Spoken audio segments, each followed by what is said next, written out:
155 pounds. Your tail of the tape for Makachev versus Hamosh. Hamosh is the older man by 5 years. Makachev taller by 4 inches. He will have a slight half-inch reach advantage. All right, now for the particulars. Professional record, 10 wins, 2 losses. He stands 5 feet 6 inches tall, weighing in at 156 pounds. Fighting out of Rio de Janeiro, Brazil, presenting the World Cup Pan American and ADC Jiu-Jitsu champion, Tommy Tasmanian Devil.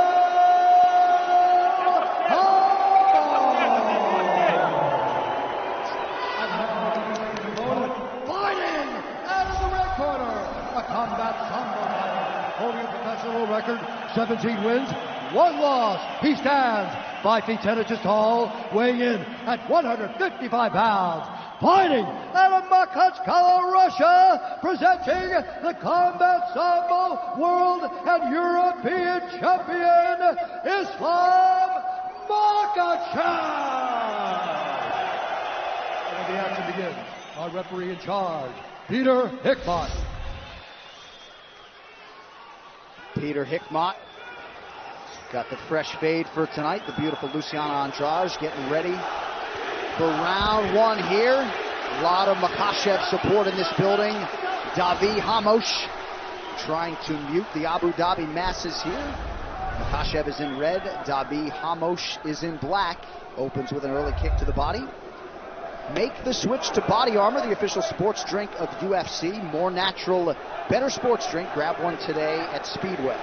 That left high kick is one of Mahachev's best weapons. He lands it very well, especially on a southpaw. It's going to be there.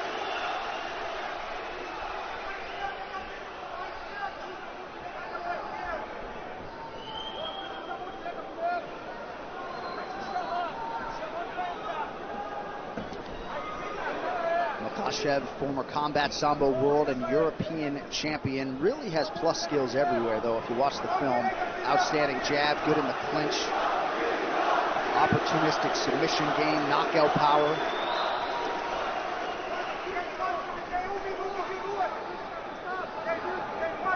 But Hamosh, as soon as he had accomplished that goal in 2015, there's the first takedown attempt on Hamosh. But Hamosh in 2015 immediately shifted his focus to the UFC, and he is off to a 4-1 start in the big show.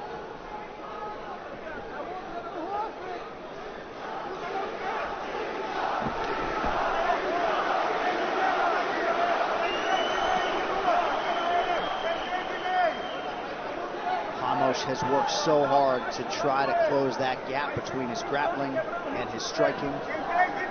Said he can't be the UFC champion with just jiu-jitsu, but certainly got hands and he has power. I like to see Hamosh use similar tactics as Fajeda. I mean, he can throw whatever he wants because a lot of people don't want to take him down. So keep the offense high, keep the pressure high. That'll shut down the kicks of Makhachev, and then look for your takedown or have Makhachev take him down.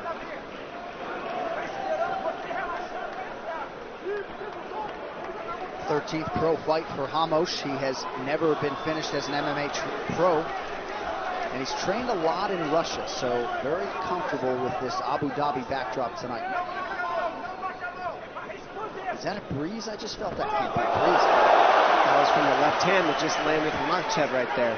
That's what you felt. That was fast and it was hard and it hit right on the button. And the longer Hamosh waits on Makhachev, it's going to be a long night for him. He needs to be first and needs to not be waiting to counter. Crowd chanting for Ислам Makachev.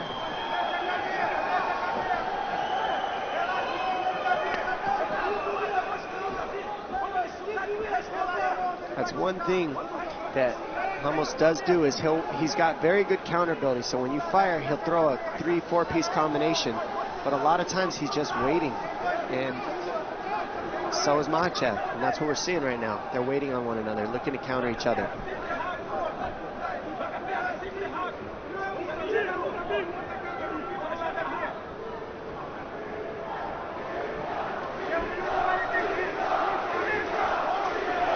To the body, then retreats. So far, it's been one strike at a time from these guys, and combinations really step things up and make things a little different.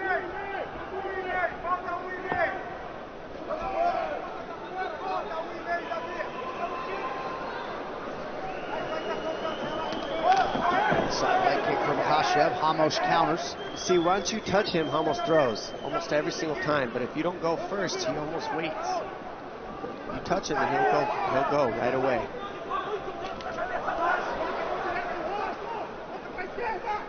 Now Makhachev mixing in the fakes. And that'll offset the counters of Hamosh. Excuse me.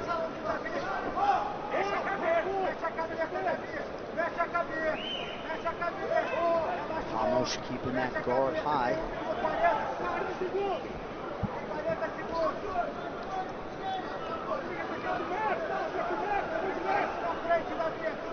Crowd sort of waiting with bated breath for that Makhachev land. Coming up on 30 seconds to go here in round one. Hamosh unofficially just 2 for 20 on his strike attempts thus far. Together in the first round, these guys haven't thrown 20 strikes yet, really. About 50 total, so 25 each, excuse me. But the offense has been very low, and they're really just waiting on one another, looking to counter each other. Counter versus counter. Yep. Hamosh appeared to land a right hand partially a moment ago. 5 minutes down.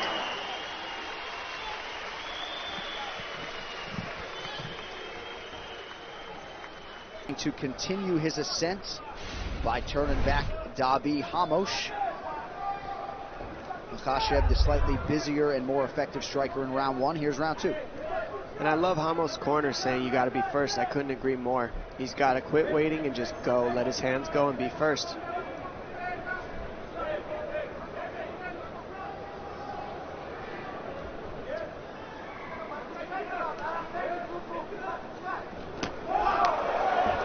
Hamosh immediately counters with a flurry after Makhachev landed high. He almost waits on you to go before he goes. It's like give one, take one, give one, take one. And if Hamosh just is the first to go, things might change up. Looked like Hamosh was in a pretty good position to get a takedown, but not against someone like Makhachev.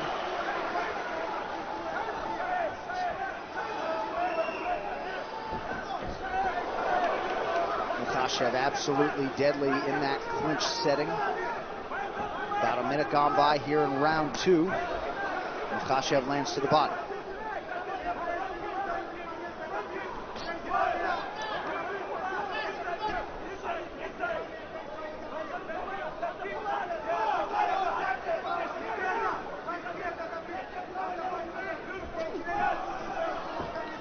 So both fighters have attempted just one takedown through the first nearly 7 minutes.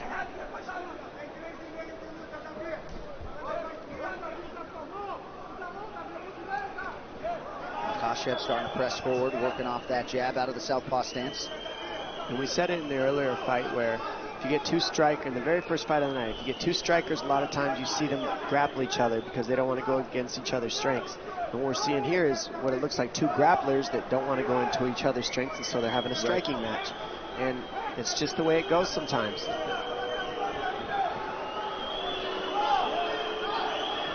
Neither of them wants to give an inch, and so they end up just not doing too much. Nice counter by Makhachev. And now Makhachev getting off a little bit, being first a little bit more. Oh! Nice jab by Hamosh, and he's got power, and that's why he likes to wait. If he connects, he knows he can knock you out. Very patient. Makhachev seemed to recover with immediacy, but a moment there for Hamosh. And there's that Hamosh jab again, keeping Makhachev honest.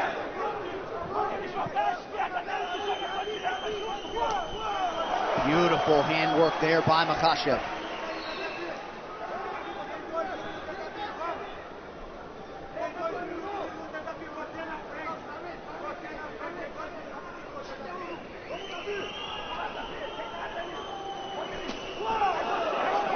So when you're preparing for a fellow counter striker, I'd imagine you're expectant that you might get into some of these scenarios where there's a lot of feeling out, a little bit of a staring contest at times. Yeah, that's right. And what you can do in those situations is feint. You double up on the feints, and then the counter's not there because they can't tell if you're faking or being offensive.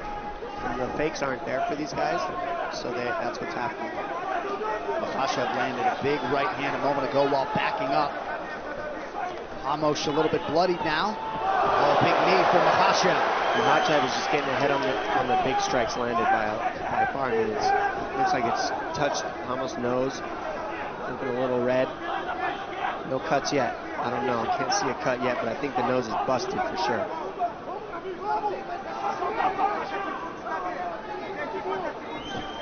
Almost just waiting a little too much. He needs to be first, and that would really help him out. Same as Fajeda. Fajeda fought this style as well, just waited. It would be tough against his opponent, Taisimov. But he went first all the time, and it kept Taisimov on his heels, and that's what Ramos could do to make a little difference. But he's waiting on Makhachev, and he's getting out first. And Islam starting to put it all together now, landing nearly 60% of his total strikes, mixing it up well. And I didn't think Islam would really go for takedowns. I figured he would keep this fight on the feet, and that's what we've seen pretty much so far. Hamosh presses forward. You wonder how he'll manage wrist down the stretch in the third round if we get there. Final 10 of round 2 now.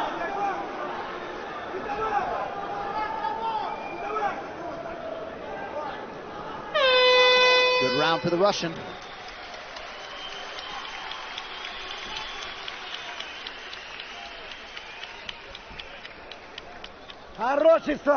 Perfect, Islam, perfect. Relax, relax.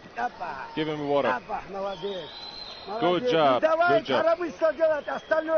Just don't brawl, give the same work. Keep the distance, just keep the distance, and in the 2 minutes you're gonna knock him down. I need you to continue being like the Matador, okay?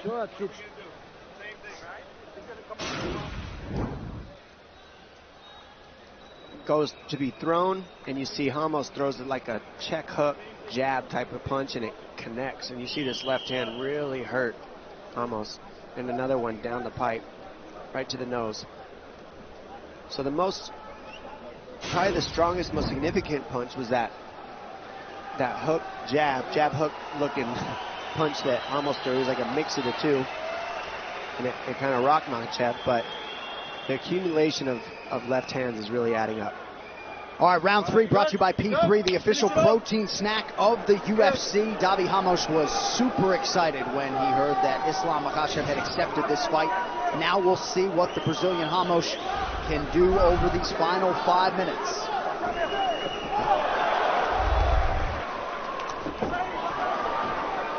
Oh, he gets him with the knee, and he hurts him. Huge knee! Hamosh trying to recover. Oh, big punches. Huge punches landing. These guys are going after it right now. Makhachev wants that finish. And Hamosh is able to get himself a little bit together, get the overhooks, buy himself some time. That's what that lock on his legs are doing. He's trying to get himself back together. And now, even though a bit compromised, we are on the ground where Davi Hamosh doesn't mind being. Yeah, and it was a big knee in the clinch that lands when Hamosh was moving forward. It hurt him.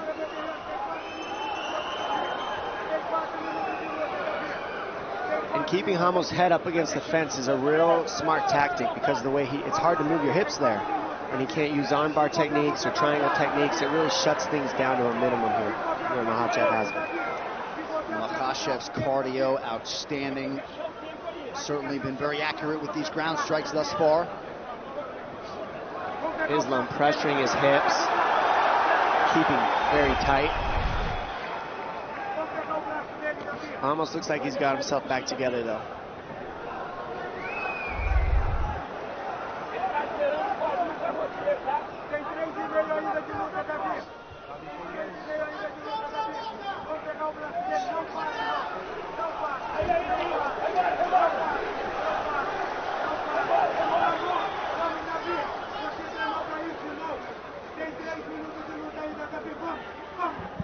Fight fans, you at a UFC fight party or planning to attend a fight soon? Well, gear up with all things UFC, available now at UFCstore.com. From customized walkout hoodies to memorabilia, special promotions are happening now. Shop now at UFCstore.com.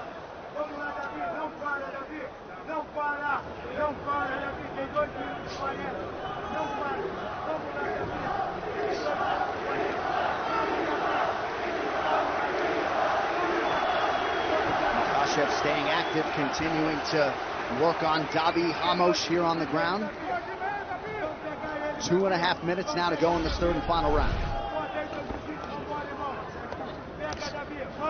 If you're ever going to be on the ground with Hamosh, you're going to want to keep his head up against the fence, just like Makhachev's doing.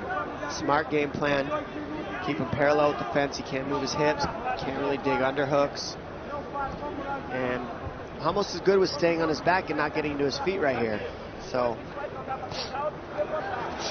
Islam's happy to oblige. 3 times Hamosh has been warned for interlocking his toes or fingers in the fence.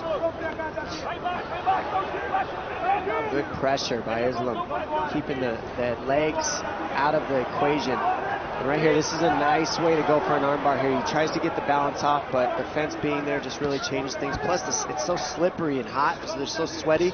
Very hard to get arm bars, especially in the last minute and a half after the damage that's been inflicted. But it shows you how confident Makhachev is, more than willing to engage Hamosh in this realm at this stage of the fight. You certainly know about Makhachev's ground credentials. I think when he's chose to do it is the key. Exactly. It's really smart that he waited till this third round. And right here, almost using his knees to get now he's got his legs in there. Creating some space, getting away from the fence would really help him, I think.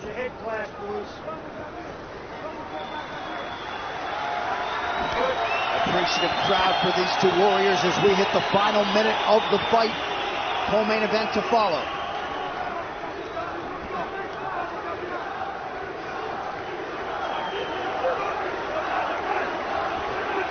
Crowd once again vocal in its support of Islam Makhachev. And you got to think if he wins tonight, likely to draw somebody else in that lightweight top 15. But what's so different about this fight scenario than a jiu-jitsu match is the fence. I mean, you can't move your hips. There's no space to create sweep scenarios. He's looking for arm bars from here, but because the fence is behind, he can't really move the way he wants to create the sweep scenarios as well. So it just really limits you when your head's there. Some conversation was going on there, not sure exactly what. Final seconds of the fight. Islam Makhachev looking to put the finishing touches on what would be his 7th UFC win in 8 tries. Outstanding effort from the Dagestan native Islam Makhachev.